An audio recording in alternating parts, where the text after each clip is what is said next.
Hello everyone and welcome back. Today we're gonna see how to activate Bloodflame blade on Elden Ring. Firstly, to cast a Bloodflame blade, you need a sacred seal equipped. You can get one early by finger seal purchased from the twin maiden husks at the round table hold. Rest at the site of grace, select memorize spell and equip Bloodflame blade in an available spell slot. Equip your sacred seal in your left hand and equip a melee weapon that allows buffs in your right hand. Press L1 or LB to cast Bloodflame blade. Your weapon will glow red, dealing fire damage and built-in hemorrhage.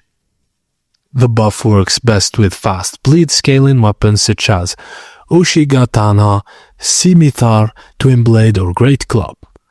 And the Bloodflame works best with Dexterity Faith builds, does not work on unique boss weapons, boosts bleed, build up with fire damage, making it great for higher DPS.